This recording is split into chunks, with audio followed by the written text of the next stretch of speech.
할렐루야. 네, 오늘은 어리석은 사람이라는 제목으로 함께 말씀을 나누도록 하겠습니다.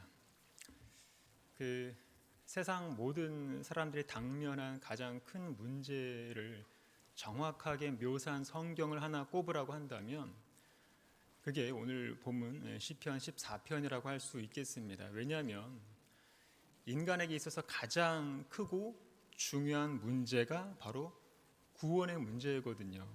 그 구원의 문제를 해결해 주시는 유일한 분이 하나님이시기 때문에 인간과 하나님과의 관계를 다루고 있는 오늘 본문이 오늘 이 시대 사람들의 실존적인 문제를 정확하게 지적하고 있다고 할 수 있습니다. 솔직히 한번 생각해 보세요. 지금 인간 세상에서 발생하는 모든 문제들 혹은 관계 속에서 발생하는 모든 문제들이 중요한 게 있던가요? 없어요. 인간들 사이에서의 문제는 문제도 아니에요. 정말로 중요한 문제는 시간이 지나도 존속이 되기 마련인데, 그런데 지금 인간들이 당면하고 있는 문제들은 시간이 지나면 대부분 소멸되는 것들이거든요. 과거 여러분들이 청소년 시절에 중내 만회하는 문제들이 지금도 여전히 문제로 남아 있던가요? 아니잖아요. 시간이 지나면 다 사라져요. 인간들의 문제는. 기쁨도 사라지고 분노도 사라지고 슬픔도 사라지고 전쟁도 사라지고 악한 지도자들도 결국엔 다 사라지지요. 늘 옆에 있을 것만 같았던 부모님도 사라지고 사랑하는 친구도 연인도 다 사라지지요. 인간들의 문제든 관계든 다 사라지지요. 영원한 게 어디 있겠습니까? 인간 세상에서. 그런데 영원토록 사라지지 않는 게 있대요. 그게 바로 나와 하나님과의 관계라는 거죠. 이 관계가 어떠냐에 따라서 사람이라는 존재는 천국에서 영생을 누릴 수도 있고 지옥에서 영생을 누릴 수도 있거든요. 그렇기 때문에 우리가 살면서 관심을 가져야 될 것들은 고작 잠깐 있었다가 사라지고 마는 이 세상 것들이 될 수가 없다는 거죠. 정말이지 이 세상의 모든 문제들, 모든 문물들은 다 사라지지 않는 게 없습니다. 예를 들어서 25년 전에 직장 생활하면서 땄던 그 컴퓨터 관련 자격증들이 여러 개가 있는데 지금 시대에서는 아무짝에도 쓸모없는 쓰레기가 됐어요. 지금 시대 컴퓨터 환경에서는 그런 기술들은 전혀 필요가 없어졌거든요. 그러니까 20대 청춘을 바쳤던 그 모든 시간들이 얼마나 허무하게 느껴지는지 모르는 거예요. 결국 다 사라지고 쓸모 없어지게 될 그런 배설물들을 붙잡고 씨름하면서 20대의 시간을 이제 보냈던 거죠.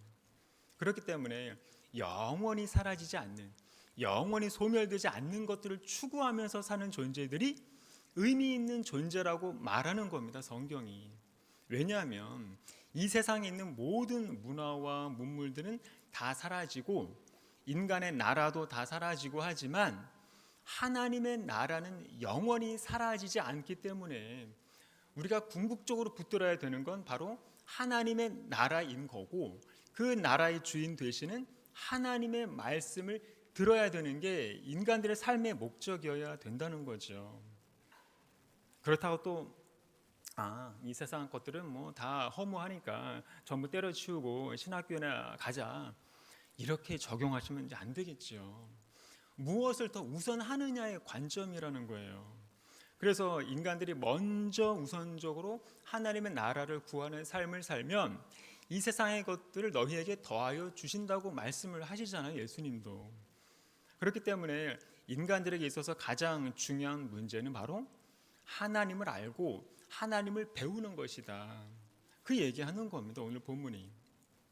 어차피 이 세상에 있는 것들은 다 사라질 것들인데 다 사라지고 쓰레기가 될 이 세상 나라를 알려고 애쓰기보다 영원히 사라지지 않는 하나님의 나라를 아는 게 훨씬 중요하다는 건 너무 당연하잖아요. 그런데 오늘 본문 1절에 보니 하나님이 없다고 말하는 사람들이 있다는 거예요, 세상에. 잘 아시겠지만 하나님이 없다고 말하는 태도는 요즘에 아주 보편적인 모습이지요. 왜 그러냐면 하나님이 없다고 믿고 살아야 내 삶이 좀 자유롭다고 생각하거든요. 하나님이 없다고 믿고 살아야 내 삶을 어느 정도는 내 뜻대로 조정할 수가 있거든요. 그런데 하나님이 있다고 믿는 순간, 진짜로 믿는 순간 내 삶에서 내 고난은 상당 부분 사라지게 됩니다. 그렇기 때문에 오늘 본문에서 시편 기자가 어떻게 말하고 있는지를 눈여겨봐야 되는 거죠.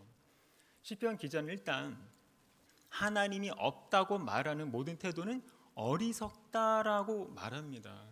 여기에는 예외가 없습니다. 세상에서 아무리 위대한 인생을 살았다고 할지라도, 그리고 뛰어난 학벌과 학식을 소유했을지라도, 그리고 훌륭한 인성을 가졌다고 할지라도 하나님이 없다고 말한다면 그런 사람은 일단 어리석은 사람이다라고 성경은 말한다는 거죠. 좀 더 정확하게 말하자면 하나님이 없다고 믿기 때문에 그 인생이 이제 어리석게 될 수밖에 없다라는 겁니다. 예를 들어서 예전에 그 우리나라 대기업 딸의 갑질이 굉장히 좀 이슈였던 적이 있었잖아요. 실제 이제 갑질 음성 파일이 이제 뉴스에도 뭐 나오기도 했는데, 들어보면 30대 여자가 자기 아버지 뻘 직원들 일렬로 쫙 줄 세워놓고 꼭 무슨 귀신처럼 괴성을 지르면서 막 물건들을 집어 던지는 내용들이 나옵니다. 그런데 이 사람을 인터넷 검색을 해보면 한국 최고의 대학을 나왔고요, 미국 명문대를 나온 미국 시민권자입니다. 그런데도 그런 막대 먹은 사람처럼 이제 괴성을 지르면서 이제 직원들 이제 막 모욕하는 음성 파일이 여러 개가 공개가 됐지요.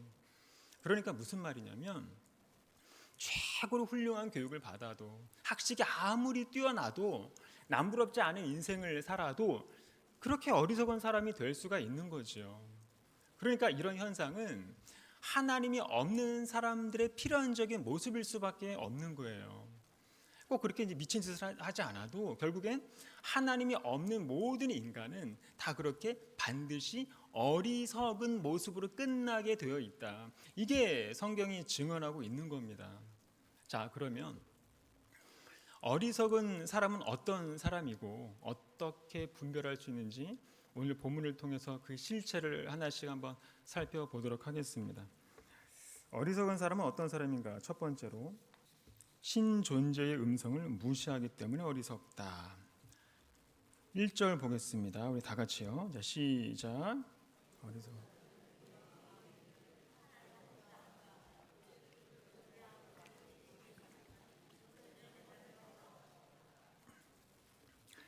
1절에서 어리석은 자, 이 말은 피상적인 사람, 생각하지 않는 사람, 이런 뜻입니다. 생각이 없다, 앞뒤 가리지 않는다, 이성이 없다, 지각이 없다, 이런 뜻입니다. 정확히 말하면 지각이 없는 사람들이 아니에요. 지각이 있긴 있는데 하나님이 없다고 생각하는 지각, 방향성을 잃어버린 지각을 가졌기 때문에 하나님 보시기에는 지각이 없는 거죠. 결국은 그 지각이 없는 사람들의 행실이 뭐라는 거죠? 그들은 부패하고 행실이 가증하니 선을 행하는 자가 없도다, 이렇게 되는 거죠. 2절에도 보면 여호와께서 하늘에서 인생을 굽어 살피사 지각이 있어 하나님을 찾는 자가 있는가 보려 하신즉 다 치우쳤으며, 지각이 있어 하나님을 찾는 자가 있는가 보려 하신즉, 쉽게 말해서 여기서도 지각 자체가 없다고 말하고 있거든요. 한마디로 어리석은 사람은 지각이 없기 때문에 분별력이 없는 거고, 분별을 못하기 때문에 하나님이 없다고 성급하게 결론을 내리는 사람을 말하는 겁니다. 그러니까 지각이 없어서 성급하게 되는데 성급해지니까 또 이제 지각의 기능을 못하게 되는, 이게 악순환이 이제 반복이 된다는 거예요. 그래서 카프카라는 작가도 뭐라고 말을 하냐면, 인간에게는 두 가지 원죄가 있다. 하나는 성급함이고 또 하나는 태만함이다. 인간은 성급하기 때문에 낙원에서 추방되었고 태만했기 때문에 낙원으로 돌아가지 못한다라고. 이거는 물론 이제 작가의 문학적인 상상력에서 나온 말이기는 하지만 가만 생각해 보면 그럴 듯하지요. 하와가 뱀의 유혹을 받을 때 성급하게 결정하기 전에 지각을 가지고 좀 분별을 했더라면, 성급하게 자기 생각을 말하지 말고 성급하게 자기 행동을 앞세우지 말고 대신에 지각을 가지고 하나님의 방향성이 무엇인지 고민해 봤더라면 어땠을까? 마찬가지로 우리 안에 어떤 의혹이 들어왔을 때 성급하게 그 의혹을 따라서 말하고 결정할 게 아니라 한 번, 두 번 더 생각해 보고 말씀에 비추어서 나 자신을 이렇게 돌아본다면 하와처럼 그런 어리석은 판단은 내리지 않게 된다는 거죠. 본문 1절에 보면 어리석은 자는 그의 마음에 이르기를 하나님이 없다 하는도다 그랬는데, 그의 마음에 이르기를, 그러니까 어리석은 사람은 자기의 마음에 말하고 있다는 거예요. 쉽게 말해서 어리석은 사람은 마음의 소리에 너무 민감하고 자기 마음의 소리에 너무 관심을 둔다는 얘기입니다. 한마디로 자기 마음에 너무 솔직한 사람, 자기 감정에 너무 솔직한 사람들을 말하는 거죠. 자기 마음의 소리에 너무 민감하고 너무 솔직하다는 건 다르게 말해서 자기 욕망의 지배를 받는다는 말입니다. 왜냐하면 인간의 마음에서 나오는 소리는 욕망 외에는 그 어떤 선한 것도 나오지 않기 때문에 그렇거든요. 만약에 인간의 마음에서 선한 것이 나온다면 태초에 인간이 하나님의 자리에 앉으려고 하지 않았을 거고요. 완벽한 동산이라고 할 수 있는 그 동산, 모든 것이 허락되었던 그 완벽한 에덴에서 굳이 하지 말라는 것만 골라서 불순종하지도 않았을 겁니다. 인간의 마음에 선한 것이 조금이라도 있었다면 바벨탑을 쌓지도 않았을 거고요. 구주 예수님을 못 박아 버리지도 않았을 겁니다. 한마디로 말해서 인간의 마음 안에서 나오는 소리는 좋은 게 없다는 거예요. 그래서 예수님도 뭐라고 하셨습니까? 입에서 나오는 것들은 마음에서 나오나니 이것이야말로 사람을 더럽게 하느니라. 마음에서 나오는 것은 악한 생각과 살인과 간음과 음란과 도둑질과 거짓 증거, 비방이니. 그러니까 다시 말해서 원죄를 갖고 태어나는 모든 인간의 마음은 원래가 그렇기 때문에 그런 것들로 가득 차 있다는 거예요. 윤리 도덕을 이용해서 다들 교묘하게 감추고 있는 것뿐이지 인간의 마음은 원래가 태생부터 악하다는 게 성경의 증언이라는 거지요. 그래서 인간의 마음은 타자 중심적이지 못한 거고요. 자기 자신의 욕망을 채우면서 살아가게 돼 있는 겁니다. 그렇기 때문에 나는 마음이 솔직해, 이렇게 말하는 것을 마치 마음이 정직한 사람으로 착각하시면 안 되는 거예요. 원죄를 갖고 있는 모든 인간의 마음은 선할 수도 없고 정직할 수도 없습니다. 그런 인간의 마음 안에서 하나님은 없어, 하나님은 없어 이런 소리가 들리는 게 하나도 이상하지 않다는 거지요. 그 얘기하는 겁니다. 1절이 그의 마음에 이르기를 하나님이 없다 하는도다. 자, 그런데 성경이 말하는 게 또 다른 진리가 뭐냐면 모든 인간은 그 마음속에 거부할 수 없는 하나님에 대한 의식이 있다는 것을 전제한다는 거예요. 그러니까 인간의 안에는 두 개의 축이 있다는 건데, 하나의 축은 인간의 마음에서 들려오는 하나님은 없어, 하나님은 없어라고 하는 이런 소리, 또 하나의 축은 그 인간의 마음 안에 존재하는 하나님에 대한 의식. 그래서 모든 인간은 그 의식 속에 보이지는 않지만 하나님이 계시다는 걸 본능적으로 느낀다는 거예요. 쉽게 말해서 모든 인간은 그 마음 안에 원죄를 갖고 태어나기도 하지만 동시에 그 마음 안에 하나님에 대한 두려움과 경외심도 자연적으로 갖고 태어난다는 거예요, 인간은. 그래서 보면 동서고금의 모든 인간들은 신에 대한 막연한 두려움들을 다 갖고 있거든요. 누가 가르쳐 주지도 않았는데 하여간에 별의별 신들을 다 만들어내잖아요. 그래서 인간들은 신에 대한 그 막연한 두려움이 싫기 때문에 자기 마음에서 들려오는 하나님은 없어, 하나님 없어라고 하는 그 소리를 내 마음의 소리로 설정하면서 살아간다는 거죠. 그래서 하나님이 없다고 말하는 사람들의 실체는 뭐냐면 자기 마음 중심에서 들려오는 원래부터 있었던 음성, 신존재의 음성을 억지로 무시하는 사람을 말하는 겁니다. 그러니까 시편 기자는 이렇게 말하는 거예요. 너희 마음속에서 하나님 없다는 소리만 들려? 하나님의 존재에 대한 소리는 안 들리냐? 너가 듣고 싶은 소리만 듣고 하나님 존재의 음성을 분별하지 못하니까 너는 어리석은 사람이야. 이런 얘기인 거죠. 그러니까 어리석은 사람의 실체는 뭐냐면 자기 안에서 들려오는 그런 선한 양심의 소리를 끝까지 무시하는 사람을 말하는 겁니다. 자, 다시 말씀을 드리지만 원죄를 갖고 태어나는 모든 인간의 마음 안은 타락을 했지요. 하지만 하나님은 인간을 완전히 멸망시키지 않으시려고 그 마음속에 양심이라는 최후의 보루를 남겨주셨다는 거예요. 그래서 인간의 마음속, 그 마음속 또 다른 층 위에 존재하는 그 양심은 보이지 않는 하나님의 그 희미한 음성을 인간들에게 전달하고 있다는 거죠. 그렇기 때문에 인간들은 그나마 있는 양심 때문에 인류가 지금까지 멸망하지 않은 거고요. 때로는 올바른 걸 말할 줄도 알고, 때로는 불의를 보면 용감하게 나설 줄도 알고, 때로는 목숨을 던져서라도 위험에 빠진 사람을 구하기도 하고, 때로는 슈퍼맨처럼 그런 불세출의 영웅이 나오기도 하는 게 다 그런 거거든요. 이게 바로 하나님께서 인간들을 사랑하고 계시는 최후의 보루와도 같은 증거인 거죠. 양심. 그래서 사람이 혼자 있을 때도 본능적으로 부끄러움을 느낄 줄 아는 이유가 바로 양심 때문에 그런 거고요. 어느 순간 자기도 모르게 그 양심의 소리에 이끌려서 하나님 앞에 나오기도 하고 그러거든요. 그런데 비극적인 건 뭐냐면 그 양심의 소리마저 끝까지 듣지 않으려고 한다는 거예요. 그래서 이런 사람들을 일컬어서 어리석다 본문이 이렇게 말하고 있는 겁니다. 그래서 인간의 양심은 뭐냐면 하나님께서 인간에게 남겨주신 사랑의 최후 증표라고 할 수 있는데, 한마디로 불의하고 타락한 인간이지만 하나님 포기하지 않으시고 끝까지 책임져 주시겠다는 그런 자비의 증표라고 할 수 있는 거죠. 아주 미미하게나마 그 양심의 소리가 하나님을 의식하게 만들어 주는 겁니다. 그래서 일평생 교회라고는 다녀보지도 않은 사람이, 일평생을 불교 신자로 살아온 어떤 스님이 양심의 소리에 이끌려서 교회 예배당에 나오자마자 아버지 그러면서 울부짖는 간증도 다 그런 거예요.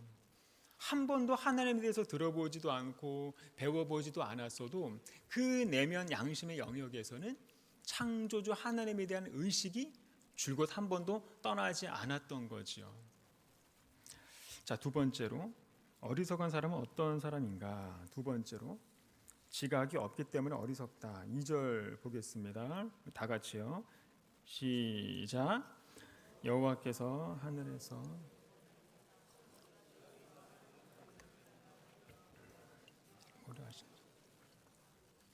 지각이 있어 하나님을 찾는 자가 있는가? 이 말은 지각 자체가 없어서 하나님을 찾지 못한다는 말인데, 지각을 원어로 보면 분별력, 통찰력, 방향성 이런 뜻입니다. 그러니까 여기서 말하는 지각은 IQ를 말하는 게 아니라 하나님을 인식하는 영적인 분별력, 영적인 방향성 이런 의미입니다. 한마디로 어리석은 사람들은 하나님을 찾게 만들어준 이런 영적인 분별력, 영적인 방향성을 상실해 버린 거죠. 그래서 사도 바울은 이런 어리석은 상태를 인류 전체로 확대하면서 뭐라고 말하냐면, 기록된 바 의인은 없나니 하나도 없으며 깨닫는 자도 없고 하나님을 찾는 자도 없고 다 치우쳐 함께 무익하게 되고 선을 행하는 자가 없나니 하나도 없도다. 오늘 보면 3절과 똑같은 말을 하고 있는 거예요. 그래서 인간들이 하나님을 찾지 않는 이유는 무슨 이성과 지성이 없기 때문이 아니라 죄 때문에 지각의 방향성, 마음의 방향성을 잃어버린 거예요. 다시 말해서 생각도 하고 판단도 하고 윤리 도덕도 있고 양심도 있지만 하나님을 향한 방향 감각을 상실해 버린 것을 말하는 거죠. 맹인처럼. 그렇기 때문에 인간 스스로는 하나님께 나아갈 수가 없고 하나님이 먼저 찾아주셔야 되는 겁니다. 이게 바로 복음의 출발인 거죠. 그래서 2절은 인간의 무능함을 지적하는 구절이라기보다는 하나님의 은혜가 왜 필요한지를 설명한다고 보시면 됩니다. 결국 하나님을 향한 그 지각이 아니라 인간을 향한 지각의 방향은 어디를 향하게 된다고 경고하고 있습니까? 3절에 나오죠. 다 치우쳐 함께 더러운 자가 되고 선을 행하는 자가 없으니 하나도 없도다. 한마디로 모든 사람들이 함께 악행을 저지르게 되는 아주 살벌한 세상이 된다, 그런 얘기잖아요. 그러니까 하나님을 믿으면 뭐 내세의 소망이 있고 영생을 누린다, 그래서 하나님을 믿는 것이 좋다, 뭐 이런 영적인 이유 때문만이 아니라 실제로 하나님을 찾지 않으면 살면서 날마다 지옥을 경험하기 때문에, 세상이 온통 악행으로 넘쳐나기 때문에, 그렇기 때문에 하나님이 있어야 된다는 거예요. 그래서 그 사르트르라는 실존주의 철학자가 이런 말을 했는데, 이 사르트르라는 사람은 무신론자이면서 자신의 책에서 이렇게 말을 합니다. 사람들은 마치 하나님이 있는 것처럼 살아야 한다. 그렇지 않으면 인간이 무슨 짓을 저지를지 모른다. 그러니까 무신론자들도 아는 거예요.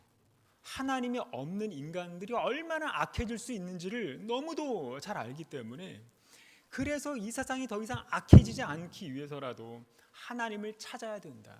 믿지는 않더라도 최소한 하나님이 실제로 있는 것처럼 여기고 살아야 된다, 이렇게 말하고 있는 거죠. 그래서 요즘에 대학생들이 무슨 뭐 하나님이 없다, 하나님을 안 믿겠다라고 하면서 그 전도 거부 카드라는 걸 만들어 가지고는 뿌리고 다니는 그런 행태가 무슨 뭐 되게 신선한 것처럼 보인다고 생각하는 모양이지만 실은 별로 새로울 것도 없지요. 과거 구약 시대부터 있어 왔던 그런 어리석은 인간들의 전형적인 모습, 그 이상도 그 이하도 아니거든요. 하나님이 없다고 믿기 때문에 부패하고 행실도 가증하고 선을 행할 수가 없는 세상, 다른 말로 악행만이 있는 세상, 그게 바로 어리석은 사람들이 만들어가는 이 세상의 실체적인 모습이라는 겁니다. 그렇기 때문에 오늘 본문을 통해서 우리가 알 수 있는 것은 뭐냐면, 어리석은 사람들은 그냥 자기 마음의 욕망대로 살고 싶은 그 삶을 누리고 싶은 거예요. 자기의 삶이 하나님의 통제를 받는 것을 싫어하기 때문에 하나님이 없다고 하는 그런 마음의 소리를 아무 거부감 없이 수용을 한다는 거죠. 분명히 있는 하나님은 없다고 말하면 그게 없는 게 되는 겁니까? 그렇지 않지요. 그건 그냥 내 인생과 하나님을 이렇게 맞바꾸고 싶은 욕망일 뿐이거든요. 그래서 더더욱 어리석은 겁니다. 기본적인 산수가 안 되는 거죠. 내가 추구하는 인생과 하나님이 원하시는 인생을 비교해 보니 내 삶이 더 낫다고 계산한 거거든요. 쉽게 말해서 어리석은 사람들은 하나님의 음성보다는 마음의 그 정욕의 소리에 더 귀를 기울이는 겁니다. 그래서 아까도 말씀을 드렸지만 어리석은 자는 하나님을 향한 그 지각이 없습니다. 그렇기 때문에 삶의 모든 기준은 오로지 자기 마음의 소리, 마음의 욕망일 뿐인 거죠. 자, 그리고 하나님이 없다고 당당하게 말하는 사람들의 또 다른 이유가 있는데, 이를테면 이런 게 있습니다. 만약 하나님이 있다면 전쟁은 왜 일어나고, 왜 전염병이 생기고, 왜 무고한 사람들이 죽고, 왜 성실한 사람들이 가난하고 병에 걸리는가? 이런 거는 아주 해묵은 논쟁이죠. 이런 문제는 예를 들어서 일평생 하나님만 섬기고 헌금도 많이 하고 헌신적으로 교회 봉사를 하는 어떤 권사님이 중병에 걸려서 괴롭게 병치료만 하다가 돌아가셨다. 이러면 이제 그 사람들은 더더욱 하나님이 없다고 강변하게 되거든요. 자, 그런데 이런 문제는 하나만 알고 둘은 모르는 사람들이 빠지는 오류일 뿐인 거죠. 제 아이가 4살인가 5살 때 엄마가 자고 있는 사이에 도수가 굉장히 높은 엄마 안경을 쓰고 놀다가 이제 걸려서 엄마한테 된통 혼난 적이 있습니다. 그러면서 엄마 아빠는 다 안경이 쓰면서 왜 자기는 안경 없냐고, 자기도 안경 갖고 싶다고 막 울면서 떼를 쓴 적이 있거든요.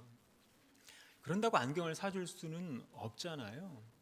그런데도 하도 이제 칭얼대니까 이제 도 수 없는 아이들용 안경을 사준 적이 있는데, 그걸로는 또 성이 안 차는지 나중에 또 엄마 안경을 몰래 쓰다가 또 걸려가지고 또 된통 또 혼이 난 적이 있습니다. 그 아이는 어릴 때 왜 자기는 그런 도수 높은 안경을 써서는 안 되는지 이해를 못했던 거죠. 마찬가지로 하나님은 충분한 이유가 있기 때문에 사람들이 이해하지 못하는 문제들을 허락하신다는 겁니다. 그리고 하나님은 내가 모르는 다른 어떤 것을 주시기 위해서 지금 내가 가지고 있는 것들을 바꾸기도 하신다는 것을 알아야 됩니다. 다시 말해서 하나님은 하나님 자신을 우리한테 주시기 위해서 여러 문제들과 고통을 주실 수도 있다는 거죠. 우리가 그거를 알면 고통에 대한 관점이 좀 바뀌게 되고요. 욥의 고통을 볼 때도 하나님의 마음이 충분히 이해가 되게 되거든요.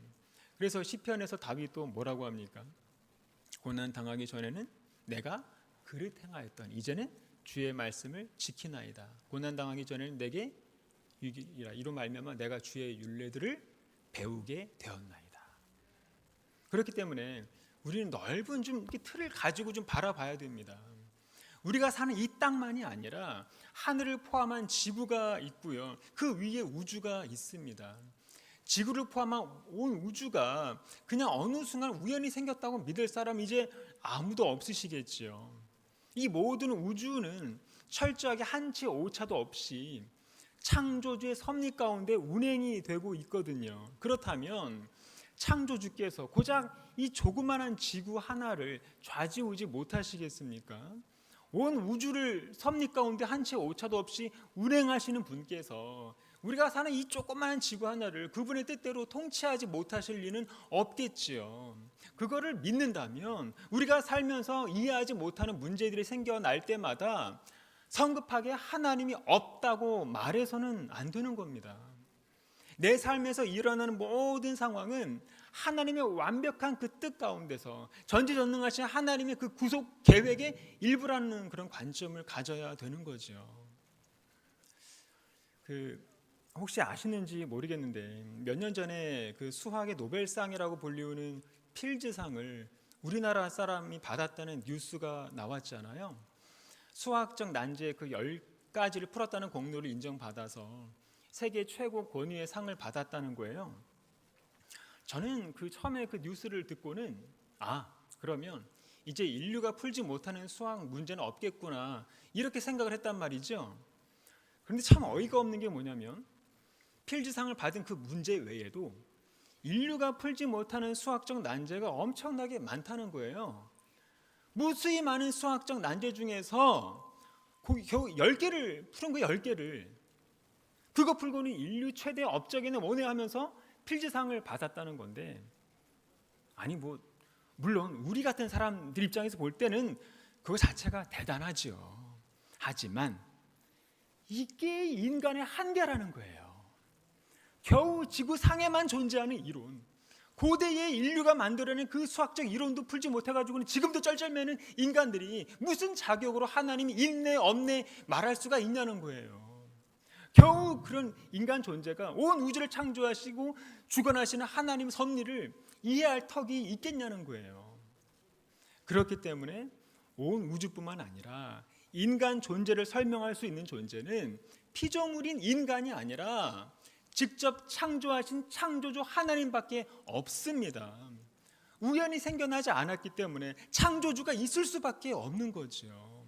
만약에 하나님이 없다면 예수도 설명이 불가능하고요. 기독교도 존재하지 않게 됩니다. 하나님이 없다면 기독교 국가였던 로마도 사라지고요. 미국, 영국, 프랑스, 독일 같은 나라도 존재하지 않습니다. 그렇기 때문에 인간 역사에서 하나님을 없애버리면 역사적으로 존재했던 그 모든 위대한 성인들도 다 사라지고요. 모든 역사적 사건들도 다 나라들도 사라질 수밖에 없습니다. 이렇게 인간 세상을 조금만 둘러보아도 하나님이 존재한다는 증거가 너무나도 확실한데 어떻게 하나님이 없다고 말할 수가 있냐는 거예요. 그래서 어리석은 겁니다, 인간이. 사람들이 자꾸만 하나님이 있다면 증명해 봐라라고 말하는데 반대로 하나님이 없다면 없다는 걸 증명해 봐라고 말할 수 있어야 됩니다. 사람들이 자꾸만 사후세계가 있다면 증명해 봐라고 말하는데 우리는 반대로 사후세계가 없어? 없으면 없다는 걸 증명해 봐라고 말할 수 있어야 되는 거예요. 어리석은 사람들은 사후세계는 없다, 죽으면 모든 게 다 끝이다 이렇게 말을 하는데 만약에 사후세계가 없다는 걸 증명할 수 없다면 인생을 그렇게 함부로 도박하듯이 살면 안 됩니다. 왜냐하면 죽고 나서 사후세계가 있다는 게 증명이 된다면 그때 가서 내 어리석음을 영원히 후회해봐야 아무 소용이 없는 거죠. 그렇기 때문에 우리는 분명히 선포할 수 있습니다. 하나님이 없다고 말하는 사람은 어리석다라고 말할 수 있습니다. 그리고 어리석음은 변명의 여지가 없다라고도 말할 수 있습니다. 지금 사정상 하나님을 믿지 못하는 상황이라고 아무리 변명한다고 해도 사람에게는 공감을 얻을 수 있겠지요. 왜냐하면 사람은 겉모습만 가지고 판단할 수밖에 없기 때문에 사람이 무슨 말을 하면 그 말을 그대로 들을 수밖에 없거든요. 하지만 마지막 심판 때는 죄송하지만 인간의 그 어떤 변명도 통하지 않습니다. 나는 몰랐기 때문에 하나님이 없다고 믿었다, 이런 변명 통하지 않습니다. 나한테 전도한 사람이 없어서 하나님은 없는 줄 알았어, 이런 변명 통하지 않습니다. 내 가정을 지켜야 돼서 책임져야 돼서 교회 못 갔어, 통하지 않습니다. 시험 점수 잘 받아서 합격한 후에 나중에 교회 나가려고 했다, 이런 변명은 목사는 이해해 줄지 몰라도 하나님 앞에서는 안 통합니다. 설령 그렇게 해서 진짜로 명문대 진학했다고 해도 성도들이 축하는 받을지는 몰라도 하나님은 그걸로 칭찬하지 않으실 겁니다. 그래서 지금도 얼마나 많은 사람들이 어리석은 채로 살아가는지 모릅니다. 한번 물어보죠. 이 세상에서 가장 아름답고 멋진 삶이 뭘까요? 크루즈 타고 여행 다니면서 이게 좀 전세계 일주하는 게 좀 이렇게 아름답게 보이시나요? 그게 아니라 예수 그리스도와 친교를 누리는 삶이 가장 아름다운 삶입니다. 그 이외의 것들은 전부 다 사라지고 썩어지는 것들입니다. 이걸 볼 줄 모르는 인생들이 가장 어리석은 인생이라는 거죠. 이 세상에서 썩어지지 않는 것이 있을까요? 이 세상에서 사라지지 않는 영원한 것이 단 하나라도 있다면 주일에 교회 오시지 말고요, 평생 그거 붙잡고 사시라고 권면드리겠습니다. 그런데 정녕 이 세상과 이 세상에 있는 것들은 다 썩어지고 사라지게 돼 있습니다. 나이 50만 넘어보세요. 사람 몸도 서서히 썩어질 준비를 하기 시작하거든요. 그래서 베드로 사도도 뭐라고 합니까? 썩지 않고 더럽지 않고 쇠하지 아니하는 유업을 잊게 하시나니 곧 너희를 위하여 하늘에 간직하신 것이라. 무슨 말입니까? 영원히 썩지 않는 거는 이 땅에 있는 것이 아니라 하늘에 있다는 거예요. 하늘에 간직해 놓으셨다라는 거예요. 그리고 오늘 본문에서 시편 기자도 하나님이 없다고 말하는 게 왜 어리석은 건지, 그 어리석음에 대해서 히브리서 기자는 뭐라고 설명을 합니까? 믿음이 없이는 하나님을 기쁘시게 하지 못하기 때문에, 그래서 하나님께 나아가는 자는 반드시 그가 계신 것과 또한 그가 자기를 찾는 자들에게 상 주시는 이심을 믿어야 할지니라. 그래서 우리가 할 거는 분명합니다. 하나님 앞에 나와야 되고요, 하나님께 고백을 해야 되고요, 하나님을 찾아야 됩니다. 그리고 다른 어떤 것도 하나님과 바꾸려는 그런 어리석음을 이제는 버려야 됩니다. 하나님은 주일을 거룩하게 구별을 하셨고요, 예배를 귀하게 여기시는 분이세요. 하나님은 당신의 이름을 부르면서 거룩하게 찬송하는 당신의 백성들의 그 찬양을 받기를 원하시는 분이세요. 그런 지존하신 하나님을 나의 사사로운 욕망과 맞바꾸면서 하나님을 건너뛰는 삶이 아니라 믿음으로 하나님을 기쁘시게 하는 저와 여러분들이 되시기를 바랍니다. 기도하겠습니다.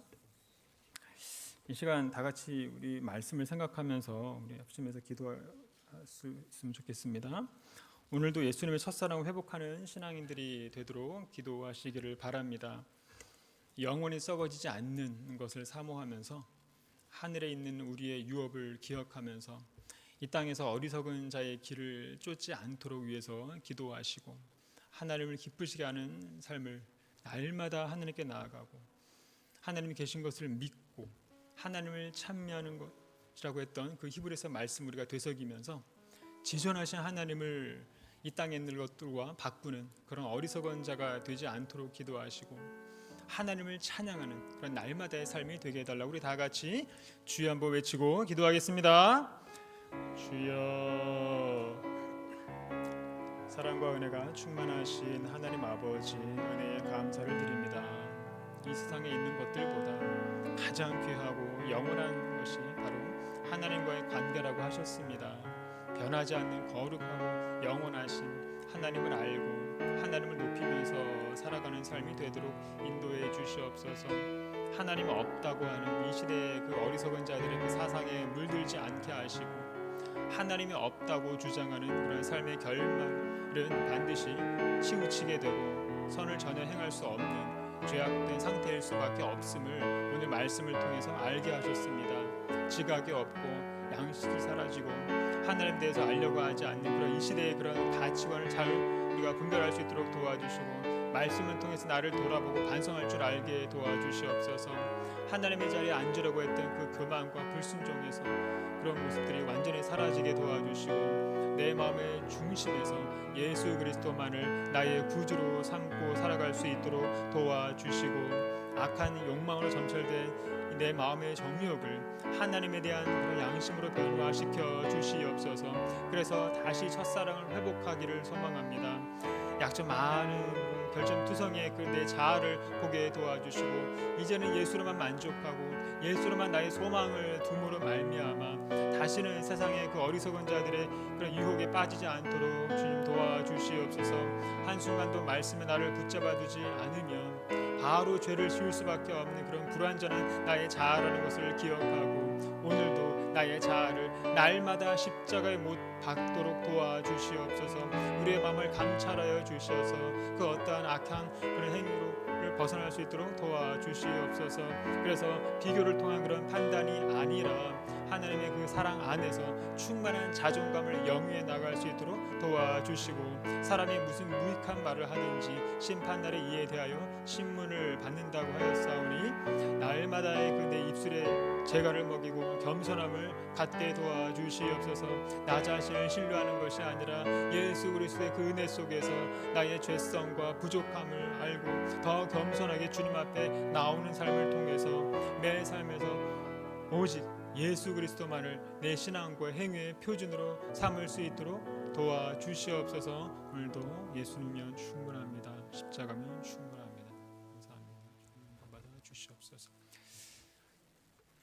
사랑과 은혜가 충만하신 하나님 아버지 은혜에 감사를 드립니다. 이 시간 성령을 간구하면서 전심으로 기도한 주의 백성들의 기도를 들어주시고 어리석음으로 가득한 이 세상 속에서 우리는 더 거룩하게 구별된 그런 마음으로 하나님의 선하시고 온전하신 뜻을 분별해 나가는 삶을 통해서 세상의 빛과 소금의 사명을 다하도록 도와주시옵소서. 오늘도 우리의 기도 제목이 예수를 닮는 것이 되게 해주시고 예수의 형상을 닮는 이 하루가 되게 해주시옵소서.